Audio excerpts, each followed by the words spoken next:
Good morning my dear children. How are you today? I hope you will be fit and fine at your home.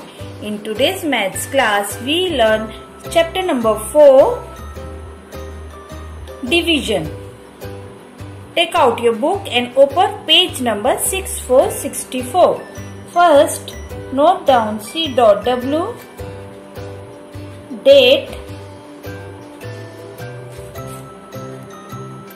and day.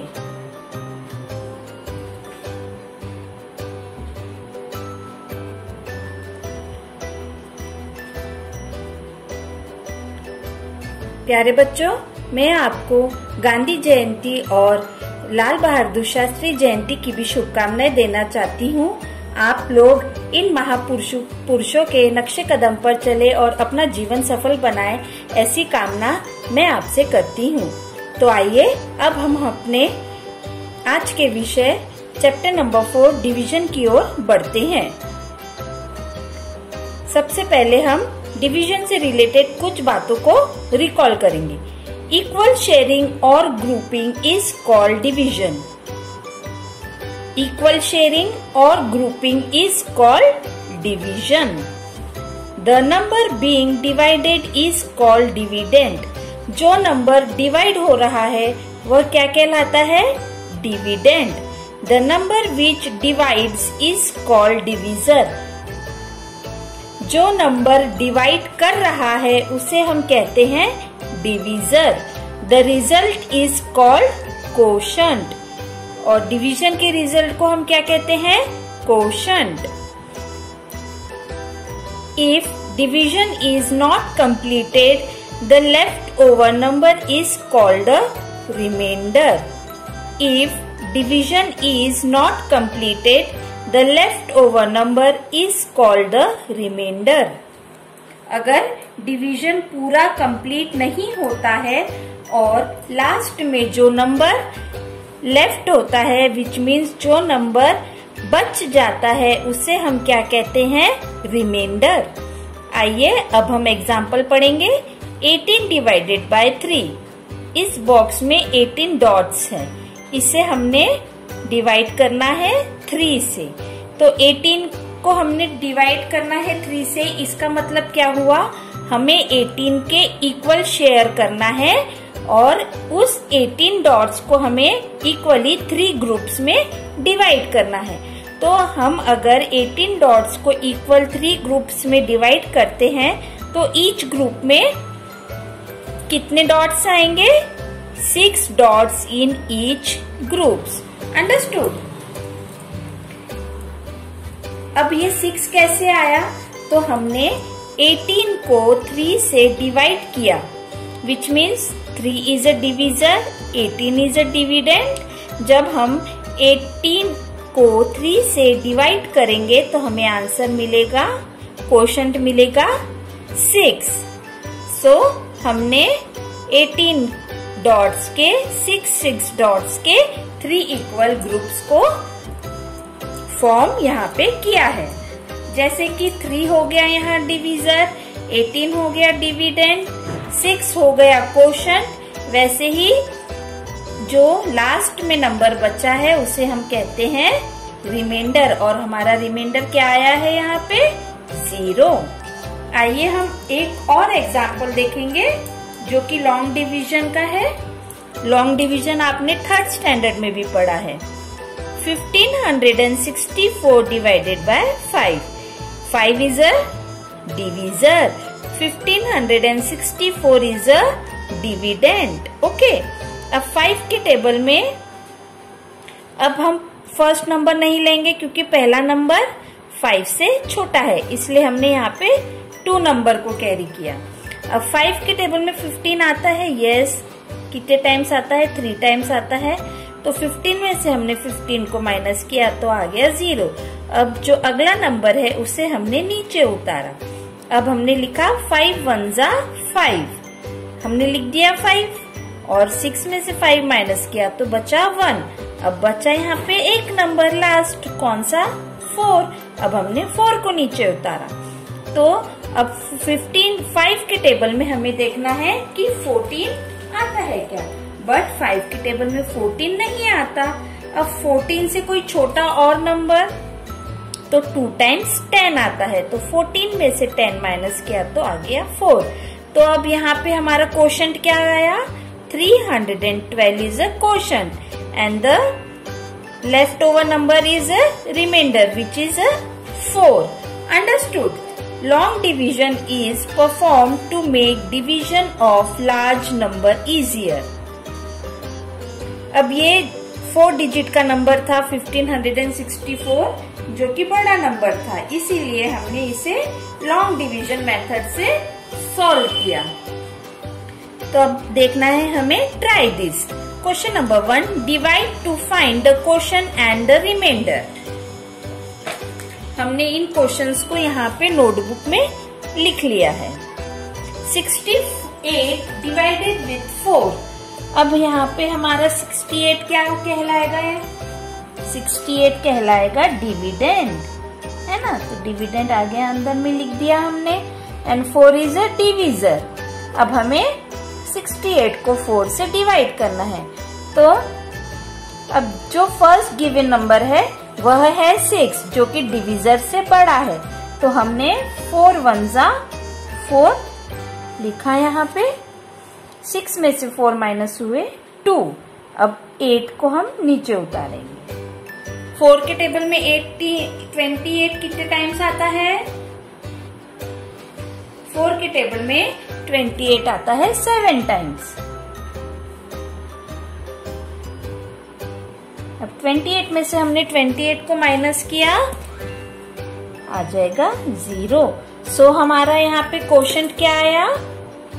Quotient is 17 and the remainder is 0। Understood? अब उसी प्रकार से 296 divided by 7। 296 is dividend, 7 is a divisor. First number is smaller than the divisor, so we carry 2 digits, 29. अब 7 के table में 29 है, 29 से कोई smaller number? 7 4s are 28. 29 minus 28 gives 1. Then अब हमने 6 को नीचे उतारा। अब 7 के टेबल में 16 या 16 से कोई स्मॉलर नंबर? 7 2s are 14. अब 16 में से 14 माइनस किए तो आ जाएगा यहाँ पे 2। अब ये नंबर आगे डिवाइड नहीं होगा, सो हमारा क्वोशंट आ गया 42 एंड द रिमाइंडर इज, जो लेफ्ट ओवर नंबर है, which is 2. Understood? Then 440 divided by 3. 440 is a dividend and 3 is a divisor. First number is greater than the divisor, so we carry 3 1s are 3. 4 minus 3 gives 1. अब हमने 14 को नीचे उतारा। 3 4s are 12. 14 minus 12 gives us 2. अब बारी है 2 की, 0 नीचे उतारेंगे। अब 3 के टेबल में 20 कितने टाइम्स आता है? 3 6 are 18. तो 20 minus 18 gives us 2. So quotient is 146 and the remainder is 2. Understood? Then 3936 divided by 6. The first given number is smaller than divisor, then we take 2 digits. तो 6 6 are 36. 39 minus 36 is 3. Then हमने 3 को नीचे उतारा। 3 5s are 30. अब 33 में से 30 minus हुआ, 3 बचा। अब बारी है 6 की, नीचे उतारेंगे हम। Then 6 6 are 36. So this number is completely divided with 6. So what we get? 0 as a remainder. जब भी आपको रिमाइंडर में 0 मिलेगा तब आप यह समझ सकते हैं कि गिवन नंबर जो डिविडेंड है वह कंप्लीटली डिवाइड हो रहा है डिविजर से. सो what we get as a quotient 656 and the remainder is 0. Understood? Then question number 2 is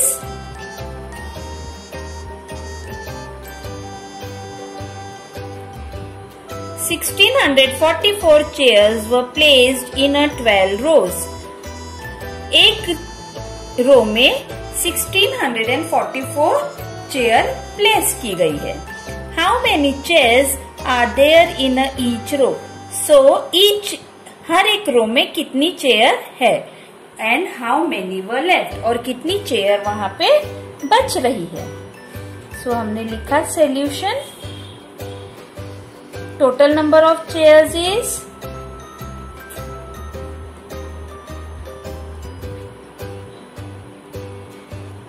Total number of chairs is 1644. Number of rows is 12 rows. Then number of chairs in each row, ये हमें क्या करना है, find out करना है. And how many chairs are left, ये भी हमें फाइंड आउट करना है. सो अब हम करेंगे division. 1644 divided with 12. Given number का फर्स्ट नंबर डिविजर से छोटा है तो हमने 2 नंबर कैरी किया. 12 1s are 12. 16 minus 12 gives us 4. अब बारी है, हमने उतारा 4 को नीचे. सो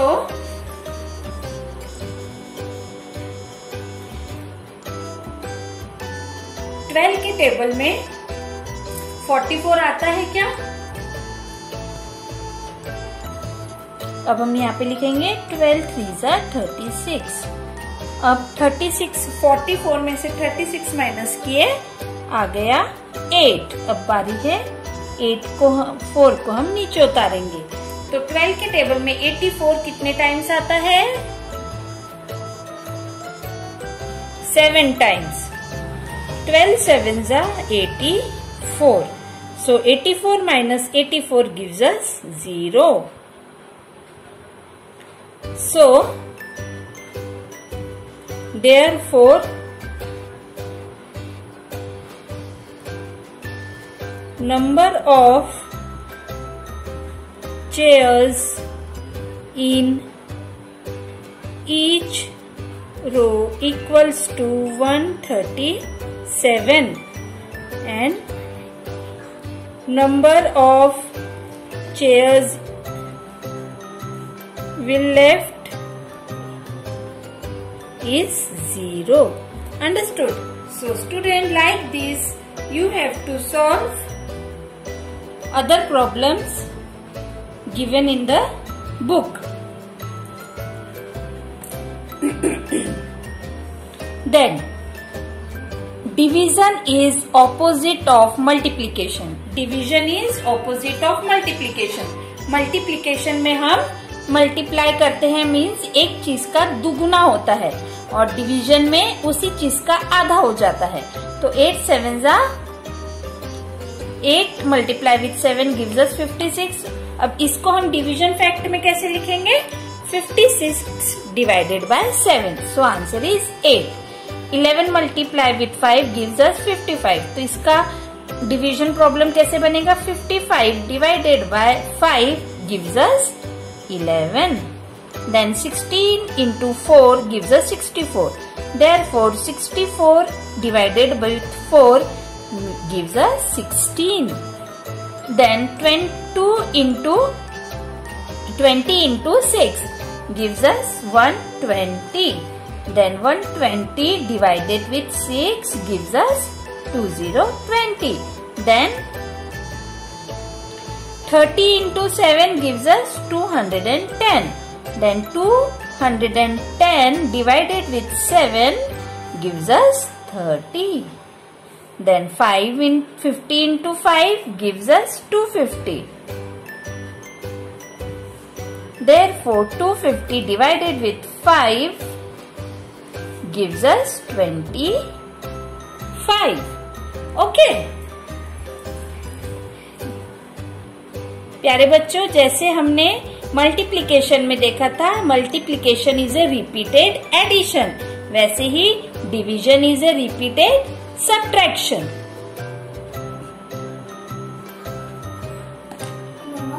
समझ में आ रहा है? तो चलिए अब हम देखेंगे 28 divided with 7। 28 divided with 7. 28 is a dividend and 7 is a divisor. तो 7 के टेबल में 28 आएगा 4 times. Understood? Then divide and solve. 368 flowers have to be equally placed in 10 flower vases. How many flowers will go in one vase? How many flowers will be left? 368 flowers को 10 flower pots में, vases में रखा गया। तो हमें एक वास में कितने फ्लावर्स आएंगे यह हमें फाइंड आउट करना है। ओके, और उसमें से कितने फ्लावर्स बच गए हैं यह भी फाइंड आउट करना है। तो 10 is a divisor and 368 is a dividend. So 10 3s are 30. 36 minus 30 gives us 6. Then यहाँ पे आ गया 8 नीचे, 10 6s are 60. तो यहाँ पे बच्चा 8। अब यहाँ पे कोई नंबर नहीं है जो हम नीचे उतारेंगे, इसका मतलब यह प्रॉब्लम यहीं पे खत्म हो गया। तो 36 flowers in each vase and 8 flowers will be left. Understood? So students, you have to solve and understand this division problem carefully and write it carefully in your notebook also. So we will meet in another video. Till then, stay home, stay safe. Bye bye.